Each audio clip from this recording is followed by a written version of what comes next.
Preston told me he used to think about me before we ever kissed. Not in a casual way. Not in a, "you're kinda cute, man," way. He said he'd lie awake at night replaying moments between us, wondering what it would feel like if he just stopped pretending. And the craziest part? Back then, I thought I was the only one struggling. I met Preston 2 years ago during our 3rd year at university. We were both 22, technically adults, but still figuring out who the hell we were supposed to be. He transferred into my marketing class halfway through the semester, late, slightly out of breath, hair messy like he'd run his hands through it one too many times. The professor asked him to introduce himself. "Preston," he said simply. "Just moved here. Still figuring things out." Something about the way he said that stuck with me. Still figuring things out. Same. After class, he sat next to me like it was the most natural thing in the world. "Hey," he said, nodding toward my laptop. "Did I miss anything important?" I shrugged. "Only the professor assigning a group project worth 40% of our grade." He blinked. "You're joking." "I wish." He groaned dramatically, leaning back in his chair. "Well, guess I need a group." I don't know why I did it. Maybe because he looked slightly overwhelmed. Maybe because I liked the way his voice sounded when he laughed. "You can join mine," I said. "I'm Adrian." He smiled, and I swear something in my chest shifted. "Adrian," he repeated, like he was testing how it felt in his mouth. "Cool. Thanks." That's how it started. We weren't instantly inseparable. It was slower than that. Study sessions that turned into coffee runs. Coffee runs that turned into late-night conversations about music, family, stupid childhood memories. Preston had this way of listening that made you feel like you were the only person in the room. When I talked, he actually looked at me. Not past me. Not at his phone. At me. It was subtle at first, the tension. I didn't even call it that. I just noticed I was more aware around him. The way his arm brushed mine when we walked. The way he leaned a little too close when we looked at the same screen. And I hated myself for noticing. Because I'd been down that road before. I'd had crushes on straight guys. It never ended well. It always ended with me pretending I was fine while quietly putting distance between us. I told myself Preston was just another one of those. He talked about girls sometimes. Not in detail, but enough to establish the narrative. There was an ex back home. A couple random dates here. Nothing serious. So I locked it down. Friend mode. Safe mode.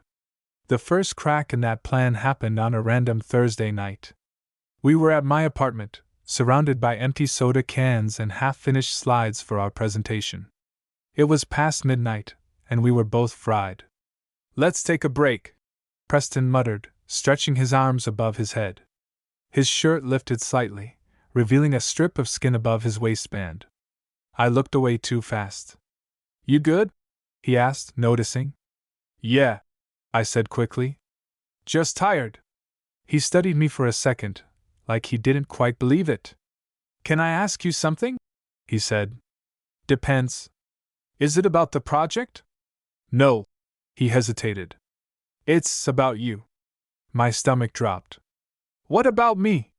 He leaned back on the couch, staring at the ceiling. "You ever feel like you're not who people think you are?" That wasn't what I expected. "All the time," I said quietly. He turned his head toward me. "Yeah? Yeah." Silence stretched between us. Not awkward. Just heavy. He swallowed. "I think people back home have this version of me in their heads. And I don't know if I fit it anymore." I didn't know what he meant exactly, but I felt the weight behind it. "Maybe you're not supposed to," I said. He looked at me in a way I hadn't seen before. Softer. Almost vulnerable. "You ever not tell people things?" he asked. My heart started pounding. "Everyone does," I said carefully. "Like big things." I knew what he was circling around. Or maybe I just hoped I did. I took a breath. "Yeah. I have." He nodded slowly. Does it get easier? Not really, I admitted. You just get tired of carrying it. That was the moment. Something shifted. He didn't say anything dramatic. He didn't confess anything. But the air changed. After that night, we got closer. Not in an obvious way. In small, almost invisible ways. He'd text me just to ask what I was doing. He'd show up at my place without really needing a reason. We started sitting closer. Standing closer. One night we were watching some dumb horror movie, and he grabbed my arm during a jump scare. He didn't let go right away. Neither did I. Our eyes met. And for a split second, it felt like standing on the edge of something dangerous. He pulled away first, clearing his throat. That was stupid. Yeah, I said, even though my pulse was racing. I went to bed that night staring at the ceiling, replaying it over and over. He didn't mean anything by it. He's straight. Don't be an idiot, Adrian. The second crack was bigger. We'd gone out with a group from class. Nothing wild. Just drinks, music, crowded bar energy. Preston wasn't a big drinker, but that night he had more than usual. By the time we stumbled back to my apartment, he was loose. Not wasted. Just honest. He flopped onto my couch, staring at the ceiling. You ever think about how different your life could have been? He asked. Define different. He turned his head toward me, eyes slightly glassy but focused. Like, if you'd made one different choice. My throat felt tight. Yeah. He sat up slowly. Adrian, he said, voice lower now. Can I tell you something without you freaking out? That sentence alone made my heart slam against my ribs. Okay. He rubbed his hands together like he was nervous. I used to think about you. I blinked. What? He laughed softly, shaking his head. Not like that, well, maybe like that. I don't know. Everything inside me went still. I thought about what it would be like. He continued, not looking at me now. If I didn't care what anyone thought. If I just did what I wanted. My chest felt tight. And what do you want? I asked, barely above a whisper.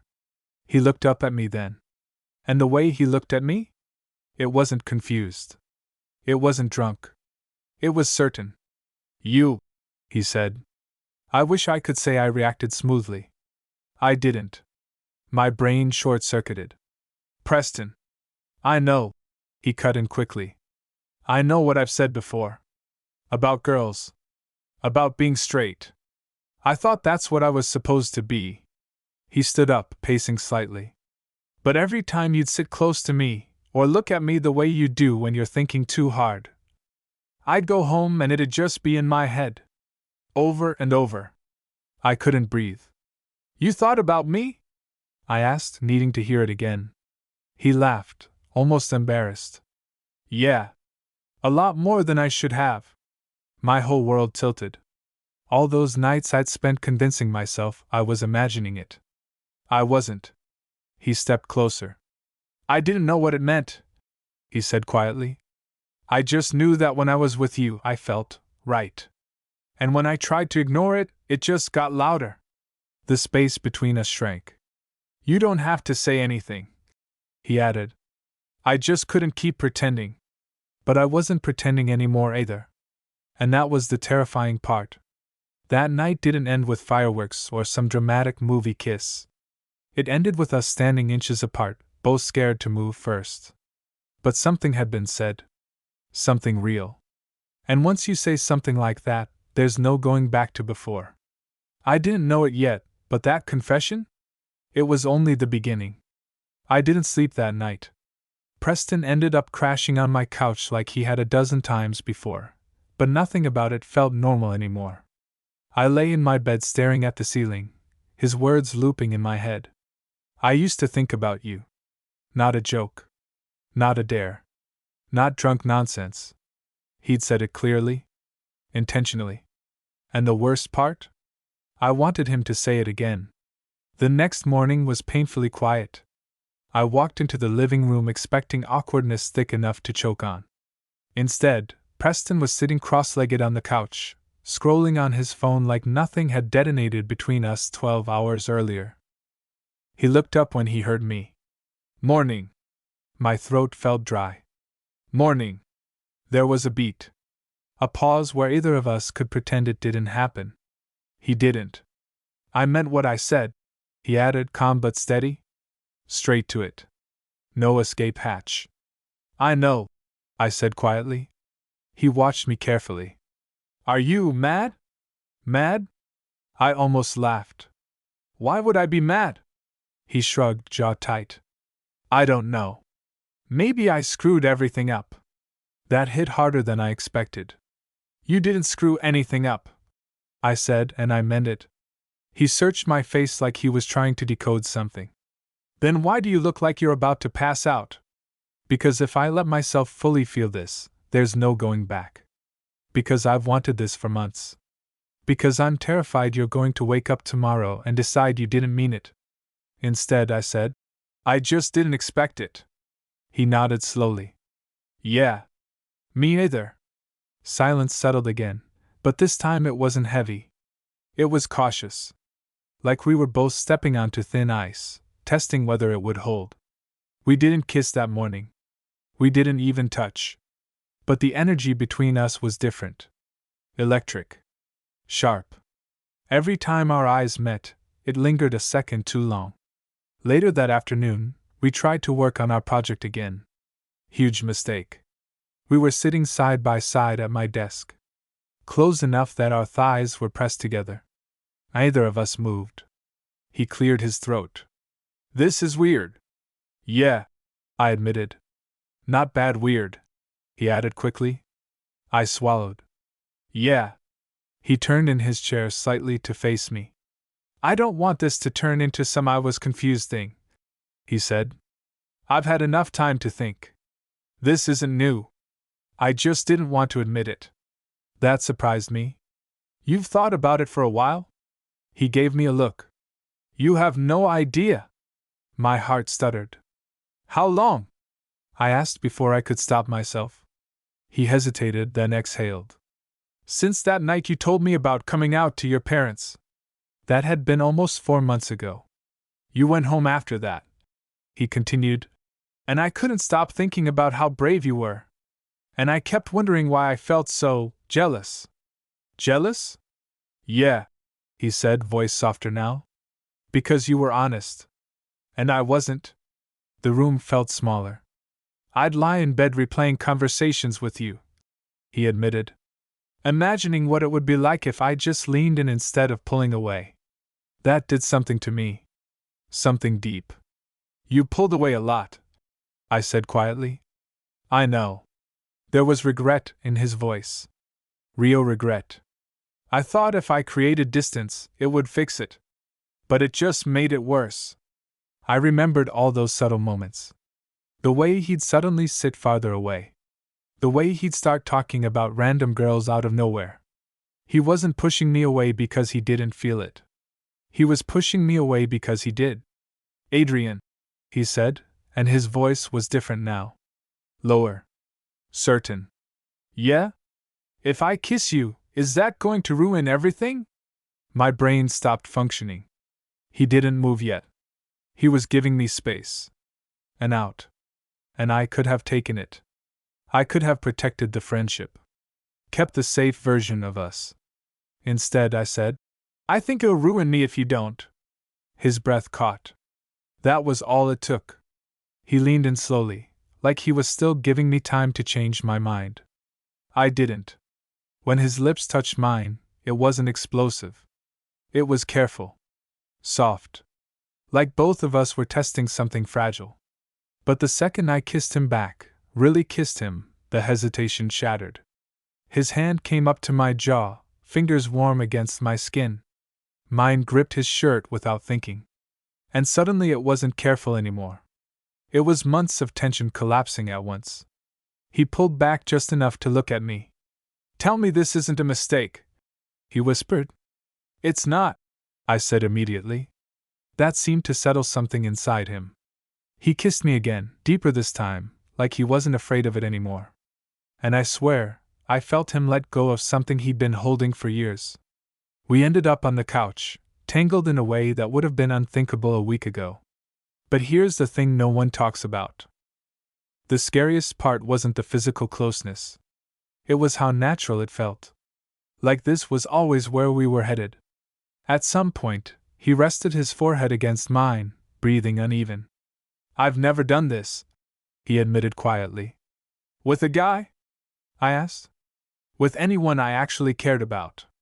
That hit harder than the kiss. "You care about me?" I asked, needing to hear it plainly. He didn't hesitate. "Yeah. I do." There it was. Not confusion. Not curiosity. Care. And that's when it stopped feeling like some impulsive moment. This wasn't a drunk experiment. This was him finally saying out loud what had been building between us for months. But reality has a way of creeping in. "What happens now?" I asked. He leaned back slightly, running a hand through his hair. "I don't know," he admitted. "I just know I don't want to go back to pretending." Neither did I. But pretending had been safe. This was real. And real meant people finding out. Real meant him confronting whatever expectations he'd grown up with. "You don't have to figure everything out tonight," I said. He looked at me carefully. "Are you giving me an out?" "No," I said honestly. "I'm giving you time." He studied me for a long second, then shook his head. "I don't want time." My pulse jumped. I spent enough time overthinking it. "If I walk away now, I'll just be lying again." He took my hand. And this time, there was no hesitation. "I'm done lying," he said. I believed him. But I also knew something he didn't yet. Coming out isn't just a single moment. It's a series of them. And the first one is always the easiest compared to what comes after. We didn't know it yet, but the real test wasn't going to be whether he could kiss me. It was whether he could choose me when it wasn't private anymore. And that's where things started to get complicated. The first week after we kissed, Preston barely left my apartment. Not because we were hiding. Because neither of us wanted to break whatever fragile, new reality we'd stepped into. We didn't suddenly become this over-the-top couple. There were no dramatic declarations, no social media posts, no telling everyone we knew. It was quieter than that. But somehow more intense. He started coming over even when we didn't have class or project work. At first, it was casual. I was nearby. I didn't feel like going back to my place. I brought food. But eventually he stopped pretending. One night he dropped his backpack by my door, kicked off his shoes, and said, "I think I just feel better here." That did something to my chest. Better here. Not curious. Not experimenting. Better. We were sitting on the couch that night, his legs stretched across my lap while I half-watched some show neither of us cared about. After a while he went quiet. Not the relaxed kind of quiet. The thinking kind. "You ever get used to it?" he asked suddenly. "Used to what?" He shifted, sitting up to face me. "The being honest part." I knew what he meant. "Depends who you're being honest with," I said. He nodded slowly. "I haven't told anyone," he admitted. "I figured. My friends back home still think I'm dating my ex." I waited. "I don't even know what to say," he went on. "Like, hey guys, remember the version of me you've known for 22 years? Yeah, update." There was a nervous edge in his voice. "You don't have to announce anything yet," I said. "You're allowed to figure it out at your own pace." He looked at me carefully. "Does that bother you?" The question caught me off guard. "No," I said honestly. "What would bother me is if you were hiding me." His expression softened. "I'm not hiding you." And I believed him. At least, at that moment. The first real test came a few days later. We were walking across campus together after class, talking about something stupid, when two guys from his program spotted him. "Preston!" one of them called. He turned automatically, smiling. "Hey!" They walked over, fist bumping him, asking about some group project. I stood there beside him, close enough that our shoulders were almost touching. Then one of them glanced at me. You guys in the same class? Yeah, Preston said. This is Adrian. They nodded politely, then one of them smirked. Your girlfriend finally dumped you or what? Haven't seen you with anyone lately. It was meant as a joke. But I felt Preston go still beside me. There it was. The moment. The easy path would have been a laugh. A casual, yeah, man, focusing on school. Instead, he hesitated. Just for a second. But I noticed. Yeah, he said finally. Something like that. They laughed, made a few more comments, then headed off. The second they were out of earshot, the space between us felt different. Colder. You could have said friend, I said quietly. I did say friend. You know what I mean. He exhaled, rubbing the back of his neck. That wasn't the moment to explain my entire life. I wasn't asking for your entire life. He looked at me then, guilt already in his eyes. I froze, Adrian. And that was honest. But honesty didn't stop the sting. We didn't fight. But the mood shifted. That night, he came over like usual, but there was an edge between us. Careful conversation. Fewer touches. Eventually he sat on the edge of my bed, elbows on his knees. You think I'm ashamed of you? He said quietly. I didn't answer right away. I think you're scared, I said finally. He nodded. I am. Silence. Then he added, but I'm more scared of losing this. He looked up at me. At some point I'm going to have to say it out loud. To people. I know that. Only when you're ready, I said. He shook his head. If I wait until I'm comfortable, I'll wait forever. That was the first time I realized something about Preston. Once he decided something mattered, he didn't do halfway. The second test came sooner than either of us expected. That Friday, a group from our class invited everyone out. Bar, music, the usual. I almost didn't go. Crowds meant questions. Questions meant labels. But Preston showed up at my place already dressed. You're coming, he said simply. I don't know if that's a good idea. He walked closer. I'm not hiding you. Those words again. So I went. The night started normal. Loud music. Cheap drinks. Everyone packed too close together. At first, we kept some space between us. Not consciously. Just instinct. But as the night went on, the distance kept shrinking. At the bar, our hands brushed. Neither of us pulled away. At our table, his knee rested against mine under the surface. He left it there. Every little contact felt like a question. Are we doing this? Are we really doing this? Then one of our classmates, loud, already a few drinks in, leaned over. You two are basically attached tonight. She laughed. What's going on there? The table went quiet for half a second. I didn't look at Preston. I didn't want to see hesitation again. But then I felt his hand. Not subtle. Not hidden. He reached under the table and laced his fingers through mine. Firm. Deliberate. And then he said it. We're together. Just like that. No joke. No half smile. Just the truth. The table reacted exactly how you'd expect. Some surprised looks, a couple quick "oh" reactions, then the conversation kept moving like it wasn't a big deal. But for me, everything slowed. Because his hand never left mine. Later, outside the bar, I finally looked at him. You didn't freeze that time, I said. He gave a small, nervous laugh. I was terrified. Then why did you do it? He stepped closer. Because you were standing next to me. That answer hit deeper than anything else he'd said.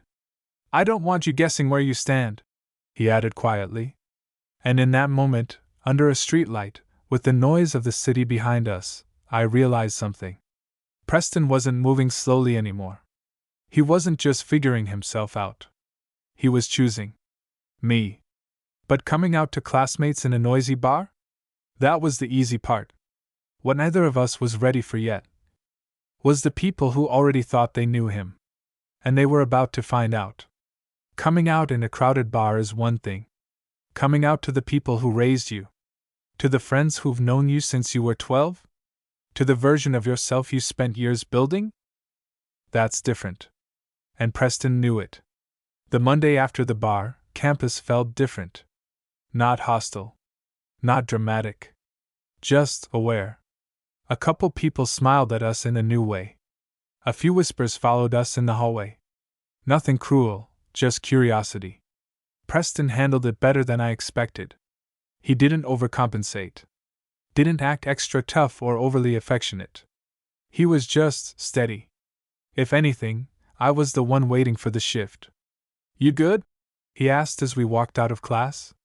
Yeah, I said. You? He shrugged. Feels weirdly anticlimactic. I laughed. What, you expected fireworks? I don't know. I expected my life to explode. It didn't. He glanced at me sideways. Not yet. That word hung there. Yet. The real shift started that weekend. He'd been quieter than usual all Friday. Distracted. On his phone more. Finally, when we were at my place, he tossed it onto the couch and sat down heavily beside me. I told my sister. I froze. What? This morning, he said. We FaceTimed. My heart started racing. And? He ran a hand through his hair. She asked if I was sure? That's it. He gave a small smile. And then she said she always thought I looked at you weird. I blinked. What? Her words, not mine, he said, laughing softly. Relief washed through me so fast it almost made me dizzy. So she's okay? Yeah, he said quietly. She told me she's proud of me. There was something fragile in his expression when he said that. Like he hadn't realized how badly he needed to hear it. I leaned closer. That's huge. He nodded, eyes distant for a second. Yeah. It is. But not everyone was going to be his sister. 2 days later, he got a text that changed everything. We were in my kitchen. He was leaning against the counter, scrolling absently, when his posture stiffened. What? I asked immediately. He didn't answer. He just turned his phone toward me. A message from one of his closest friends back home. Heard you've been acting different at school. What's going on? That alone wasn't bad. But the next one came seconds later. People are saying stuff. Just tell me it's not true. My stomach dropped. What are they saying? I asked quietly. He swallowed. That I'm with a guy. The word guy felt heavier than it should have. I watched the conflict flash across his face. This wasn't a random classmate. This was someone who knew him before I did. Someone who had an image of him locked in place. You don't have to answer right away, I said carefully. He didn't look at me. He was typing. I felt my pulse in my throat. He erased something. Typed again. Paused. Then hit send. I didn't ask what he wrote. I waited. The reply came fast. Too fast. Bro, tell me you're joking. His jaw tightened. Another message. You're not actually into that, right? There it was. The line. The moment that separates curiosity from loyalty. Preston didn't hesitate this time. He typed back. I'm not joking. My chest felt tight. The typing dots appeared almost instantly. Then disappeared. Then appeared again. And finally. Did he mess with your head or something? I felt heat rise up my spine. But Preston didn't explode. He just stared at the screen for a long second. Then he typed slowly. No. I chose this. He didn't say. I'm confused. He didn't say. It's a phase. He didn't say. I don't know. He said he chose it. He chose me. The reply didn't come this time. The typing dots never showed up again. He set his phone down gently. Too gently. You okay? I asked. He nodded, but his voice was quieter than usual. Yeah. I stepped closer. Preston. He exhaled. I knew it wouldn't all be easy. But knowing and feeling are different, I said. He looked at me then. There was hurt there. Not dramatic. Not broken. Just the sting of realizing someone you trusted might not follow you into who you actually are. He's been my friend since middle school, he said. I thought he'd at least ask how I felt. I didn't know what to say to that. So I didn't try to fix it. I just stood in front of him. And after a second, he leaned into me. Not in that way. Not in a dramatic way. Just forehead against my shoulder. Breathing. Grounding himself. I don't regret it, he said quietly. I know. I don't regret you. That one hit deeper. I wrapped my arms around him. You better not, I muttered. He laughed softly against my shirt. The next few days were quieter. His friend didn't text again. A couple other guys from back home sent neutral messages. One awkward. One supportive. No one dramatic. But something had shifted. He was shedding a version of himself that didn't fit anymore. And shedding anything, even something false, hurts. One night, we were lying in my bed, lights off, city noise drifting through the window. Adrian? Yeah? I used to think if I admitted this out loud, I'd lose everything. You didn't. He rolled onto his side to face me. I didn't lose everything, he corrected. I lost the version of me that wasn't real. Silence. Then he added, and I gained you. I didn't say anything for a second. Because that was the part that scared me. Being someone's gain means you can also become their loss. You're not trading worlds, I said quietly. You're expanding them. He smiled faintly in the dark. You always say stuff like that. Only when I'm nervous. He reached for my hand under the blanket. I'm not going back, he said. And I believed him. But neither of us realized yet that the hardest conversation wasn't with his friends. It was with his parents. And that one was coming sooner than either of us expected. I knew something was wrong the second Preston walked into my apartment that Tuesday night. He didn't knock like usual. Didn't call out my name. He just opened the door quietly and stepped inside. And he looked different. Not upset. Resolved. You okay? I asked, already standing. He closed the door behind him and leaned against it like he needed the support. My mom called, he said. There it was. The conversation we both knew was coming. And? I asked carefully. He let out a breath that almost sounded like a laugh, but there was no humor in it. She didn't hear it from me. My stomach dropped. Who told her? My aunt's neighbor's kid goes to school here, he said, jaw tightening. Small towns don't need confirmation. They just need rumors. I felt a sharp wave of anger, not at him, at the situation. What did she say? He looked at me. And I saw it. Not shame. Fear. She asked if it was true. My voice softened. What did you say? He didn't hesitate. I said yes. Everything in me stilled. You said yes, I repeated. He nodded once. I told her I'm with you. The way he said it, steady, direct, made my chest ache. And? She went quiet, he said. Like really quiet. I didn't push. He swallowed. She said she needs time. That's it. Not screaming. Not threats. Just time. And somehow, that felt heavier. We sat down on the couch. He stared at his hands for a long moment. She didn't yell, he said quietly. But she didn't say she was okay either. That's not rejection, I said carefully. No, he agreed.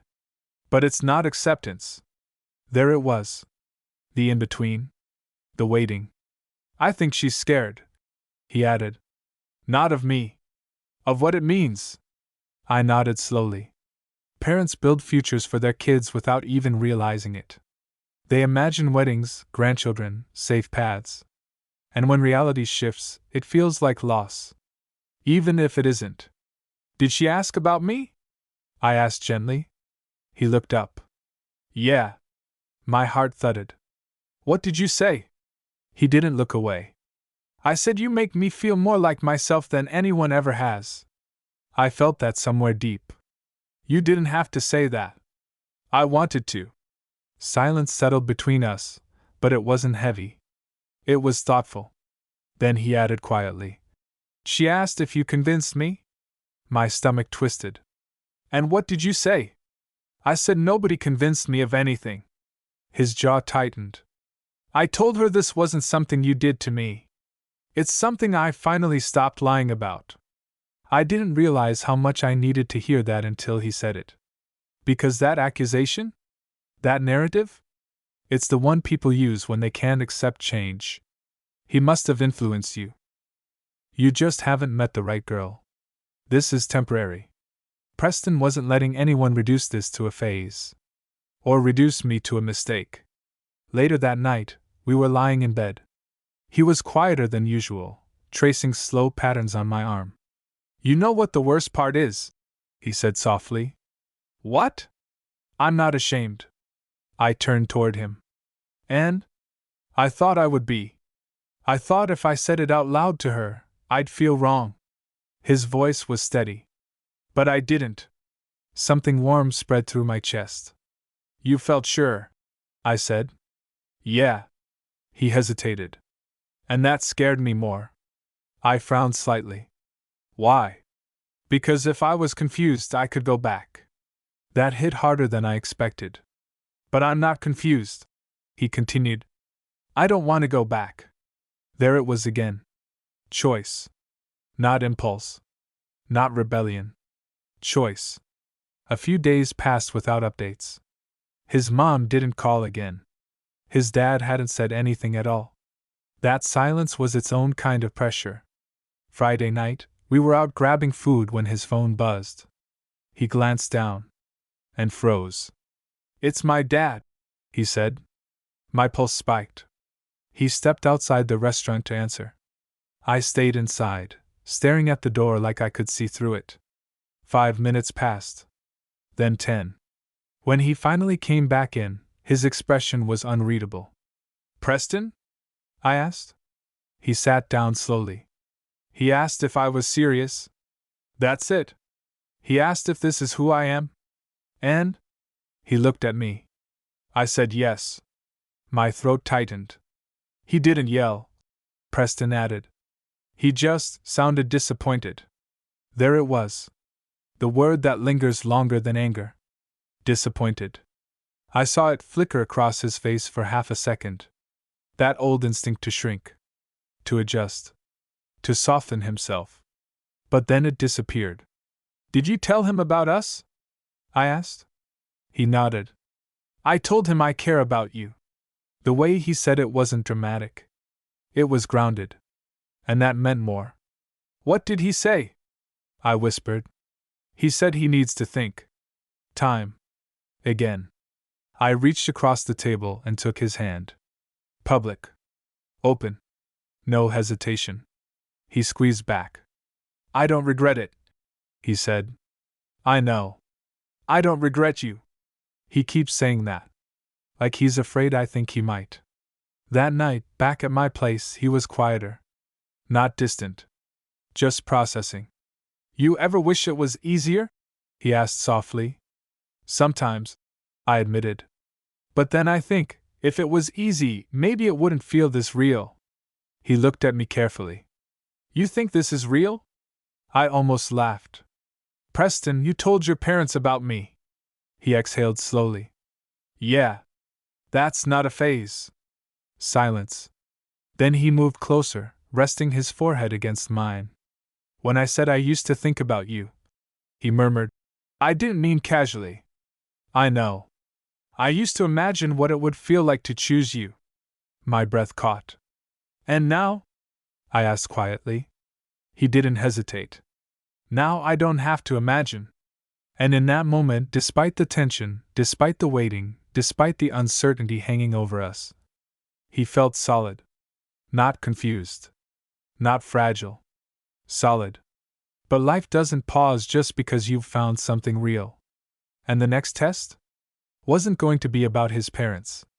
It was going to be about us. Because when the world starts reacting, it forces you to decide how strong you actually are.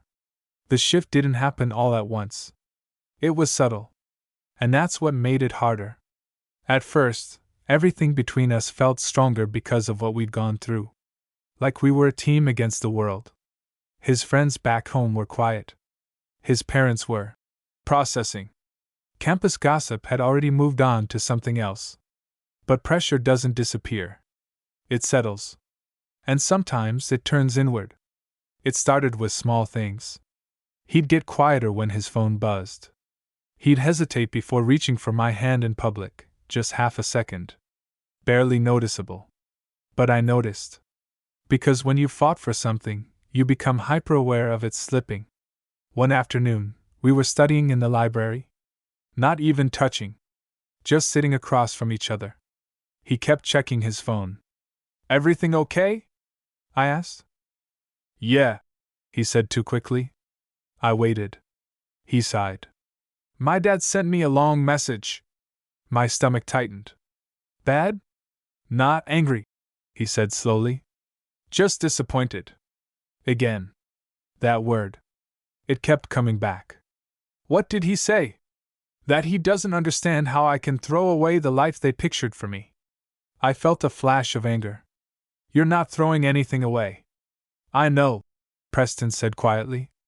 "But to him, I am." Silence hung between us. Then he added, "He said he raised me differently."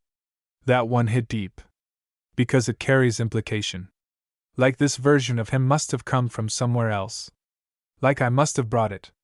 "He didn't mention you directly," Preston said, watching my face. "But I could hear it." I nodded slowly. "That doesn't mean he's right." "I know," he repeated. "But knowing and feeling aren't the same." That night, something felt off. Not distant.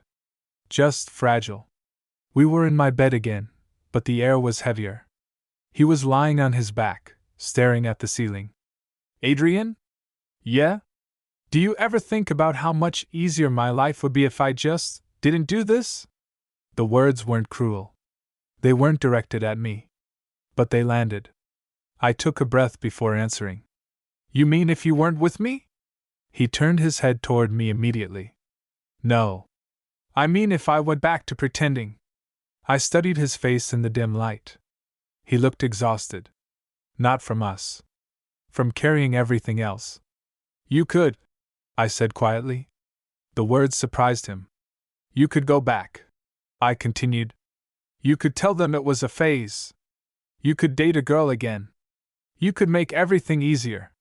His expression tightened. "But you wouldn't be you." He swallowed. "And what if being me cost too much?" There it was. The real fear. Not confusion about his feelings. Fear of consequences. I didn't rush to reassure him. I didn't say love conquers everything. Because sometimes, it doesn't magically fix family. Instead, I asked, "Do you regret it?" Silence. Long enough that my chest started to ache. Then he answered, "No." He didn't hesitate. "I don't regret you," he said firmly. "I just hate hurting them." That I understood. You can choose yourself and still grieve the expectations you shattered. The tension broke 2 nights later. And not because of his parents. Because of me. We were at a small get-together at a friend's apartment. Nothing crazy. Just music and drinks. At some point, someone I barely knew made a comment. Not directly at us. But loud enough. "Yeah, man, college changes people. Some guys experiment and then grow out of it." Laughter. I felt Preston stiffen beside me. I waited for him to speak. He didn't. He just stared at the floor. And something in me snapped. "Or," I said calmly, "some guys stop pretending." The room got quiet. The guy shrugged awkwardly. "I didn't mean anything." "I know," I said. "But words still mean something." Preston touched my arm gently, like he was trying to diffuse it. We left soon after. Outside, the air was cold. "You didn't have to do that," he said quietly. "Yes, I did." He looked conflicted. I can fight my own battles. I know you can. Silence. But sometimes I'm tired, he admitted. That honesty softened everything. You don't have to be strong every second, I said. He exhaled slowly. I just don't want this to turn into us against the world all the time. That hurt a little. Is that what it feels like? I asked. Sometimes, he admitted. Not because of me. Because of everything pressing in. That night was our first real argument. Not explosive. Not dramatic. But honest. You said you chose this, I reminded him. I did. Then don't shrink when someone questions it. I'm not shrinking, he shot back. You went silent. Because I didn't want to escalate it. And I didn't want to sit there pretending it didn't matter. We stared at each other in the dim light of my apartment. The tension wasn't about that guy. It was about pressure. And who absorbs it? I'm trying, Preston said finally. I'm trying to be strong about this. I don't need you to be strong, I said quietly. I need you to be sure. Silence. Then he stepped closer. I am sure. His voice wasn't loud. It was steady. I'm just not used to defending myself for being honest. That landed. Because I had years of practice. He had months. We didn't solve everything that night. But we talked until the anger faded into understanding. Until he admitted he was scared of disappointing everyone. Until I admitted I was scared of being temporary. That was the first time I said it out loud. I don't want to be your rebellion, I told him. He looked almost offended. You're not. I don't want to be the thing that costs you your family. You're not that either. Then what am I? I asked quietly. He didn't hesitate. You're the person I stopped lying for. That hit deeper than any reassurance could. We fell asleep tangled together, not because everything was fixed, but because we were still choosing each other. And maybe that's what real relationships are. Not perfect. Not easy. But chosen. Over and over. Still, there was one conversation left. The one neither of us had fully faced. And it was about whether loving each other was enough. When the world didn't adjust as quickly as we did, the real question wasn't whether we loved each other. It was whether we could survive being loved out loud. A week after our first real fight, Preston got another call from home. This time, he didn't step outside to take it. He stayed right there on my couch. I muted the TV without saying anything. He answered. Hey. Pause. Yeah. His posture straightened slowly. I couldn't hear his dad's voice, but I could feel the weight of it. Preston didn't argue. Didn't raise his voice. He just listened. Then he said something that made my chest tighten. I'm not asking you to understand everything right now. I'm asking you to trust that I know myself. Silence. Longer this time. His jaw clenched slightly. I'm still your son. That one. That one landed somewhere deep. Another pause. Then, I don't want to choose between you and my life. My breath caught. Between you and my life. He wasn't separating them anymore. He wasn't saying, between you and him. He was saying his life. He listened again. Then finally, I love you too. And the call ended. He didn't move for a few seconds. Just sat there. Phone still in his hand. Talk to me, I said gently. He exhaled. He's not cutting me off. Relief flooded through me. He just doesn't know how to be okay with it yet. That's not rejection, I said softly. No, Preston agreed. It's discomfort. He leaned back, staring at the ceiling. He said he feels like he's losing the future he imagined. You're not responsible for someone else's imagination, I said. He gave a faint smile. You always say things like that. Because they're true. He turned his head toward me. He asked if this is serious. My heart thudded. And? I said yes. Silence. And then he asked if I see a future with you. That hit differently. Preston. I said yes again. Everything in me went still. You didn't have to say that. I wanted to. He sat up slowly, looking directly at me now. I'm not doing this halfway. There it was. That solidness again. Not loud. Not dramatic. But certain. Later that night, we went for a walk. No real reason. Just needed air. The city was quiet. Streetlights casting long shadows across the pavement. He reached for my hand first. Not after checking who was around. Not hesitantly. Just naturally. And I realized something. The fear wasn't controlling him anymore. It was just present. But he was moving anyway. You ever think about the future? He asked suddenly. Dangerous question, I said lightly. I'm serious. I looked at him.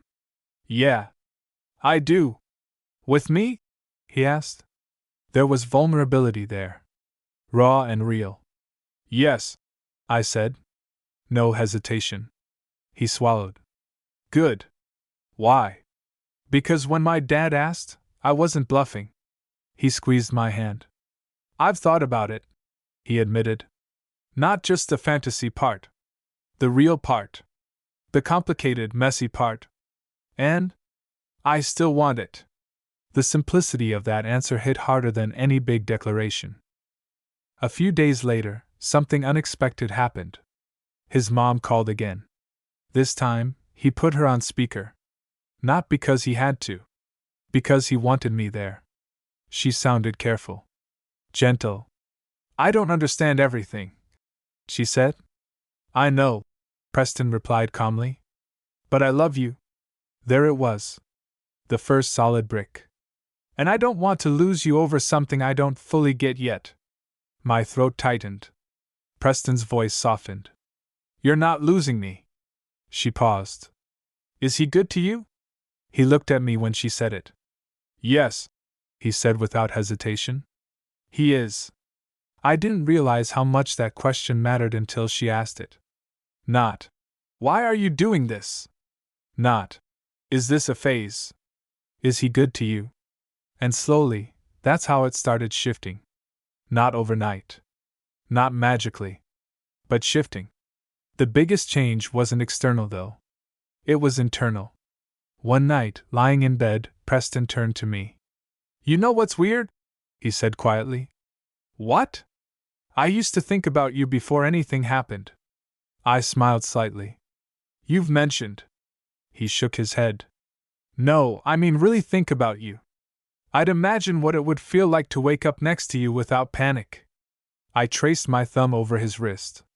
And now? Now I wake up next to you and the only thing I feel is annoyed when you steal the blanket. I laughed softly. But then his expression shifted. Serious again. I'm not scared anymore, he said. That hit. Of what? Of this meaning something. Silence. And it does mean something, I said. I know. He leaned closer, brushing his lips against mine gently. I thought if I admitted it, everything would fall apart. And everything just became more real. Looking back, that was the turning point. Not the kiss. Not the coming out. Not even the arguments. It was the moment he stopped seeing this as a risk and started seeing it as a life. But there was one last thing neither of us had said out loud. Not because we didn't feel it. Because saying it makes everything permanent in a different way. And it happened on the most ordinary night possible. No drama. No pressure. Just us. And that's when everything finally clicked. It didn't happen during a fight. It didn't happen after some huge milestone. It happened on a Tuesday. Which feels right somehow. Because the biggest moments rarely announce themselves. We were in my apartment, both half asleep after a long day. No music playing. No TV. Just quiet. Preston was lying on his stomach, scrolling lazily through something on his phone, while I stared at the ceiling. Adrian? He said softly. Yeah? You remember the first night I told you I used to think about you? I smiled faintly. Hard to forget. He rolled onto his side to face me. I left something out. That got my attention. Oh? He hesitated, not nervous, just thoughtful. I didn't just think about kissing you. My heart skipped. What did you think about? I asked quietly. He reached for my hand, fingers lacing with mine automatically now. No hesitation. No uncertainty. I thought about what it would feel like if you looked at me the way you do now, and it wasn't a secret. That hit deeper than anything physical ever could. I thought about sitting next to you and not pulling away, he continued. About introducing you to people without explaining it. About not feeling like I had to brace myself every time someone asked about my life. His thumb brushed over my knuckles absent-mindedly. And now? I asked. Now I'm living it, he said simply. There was no grand performance in his voice. No dramatic build-up. Just certainty. The truth is, the world didn't suddenly become perfect. His dad still needed time. One of his old friends never called back. There were still moments where someone would look at us a little too long. But something fundamental had changed. Preston stopped measuring himself against other people's expectations. And I stopped waiting for him to flinch. A few weeks later, something happened that made me realize how far we'd come. We were visiting his sister. First time I'd met anyone from his family in person. I won't lie, I was nervous. Not because I doubted him, but because this was real-world territory. Family territory. When we pulled up outside her apartment, he looked at me. You ready? He asked. You're asking me? I said, half laughing. He smiled. Yeah. Because I don't want you walking into something blind. I studied him for a second. You sure you're ready? He didn't even pause. Yes. That was it. No wavering. No scanning the horizon for an exit. Just yes. His sister opened the door and hugged him first. Then she looked at me with this knowing expression. So you're Adrian? I nodded, suddenly very aware of my hands. Yeah. She smiled. He talks about you a lot. Preston made a soft, embarrassed sound behind me. And in that moment, there was no tension. No drama. Just normal. We sat around her kitchen table for hours. She asked about how we met. About school. About dumb habits he has. Apparently, he still leaves cabinet doors open. At some point, she looked at him and said, You seem lighter. He didn't deflect. He didn't joke. He just glanced at me and said, I am. That night, driving back, he was quiet. Not heavy. Just reflective. What? I asked. He shook his head, smiling to himself. I wasted so much time being scared. You weren't ready then, I said. I was, he replied softly. I just didn't know it. Silence filled the car, but it felt warm. I used to lie awake thinking about you, he said again. Wondering if you'd ever see me differently. I looked at him. I did see you differently. He glanced over. When? From the beginning. He laughed softly. Yeah? Yeah. I just didn't think you'd ever catch up. He reached across the center console and grabbed my hand. I'm caught up now. The last conversation, the one that felt permanent, happened a week later. We were sitting on the floor of my apartment, backs against the couch, talking about nothing in particular. Then it got quiet. Not awkward. Just open. He looked at me in that steady way he does now. I don't think about what it would be like anymore, he said. What do you mean? I used to imagine choosing you. He shifted closer. Now I just do. There's something about that, about someone choosing you without drama, without hesitation, that hits differently. Preston, I said quietly. He didn't look away. I love you. There it was. No big scene. No audience. Just the truth. His expression didn't change immediately. Not because he didn't feel it, but because it landed. Deep. He reached up, cupped my face gently. I love you too. And this time, there was no fear in it. No what if. No imaginary version. Just us. Real. When he told me he used to think about me before anything happened, I thought that was the turning point. But it wasn't. The real turning point was when he stopped thinking and started choosing. Out loud. In front of people. In front of his family. In front of himself. And the craziest part? All those nights I thought I was alone in it. All those times I told myself I was reading too much into his looks, his pauses, his almost touches. He was lying awake too. Thinking about me. Wondering what it would feel like if he stopped pretending. Turns out, it feels exactly like this.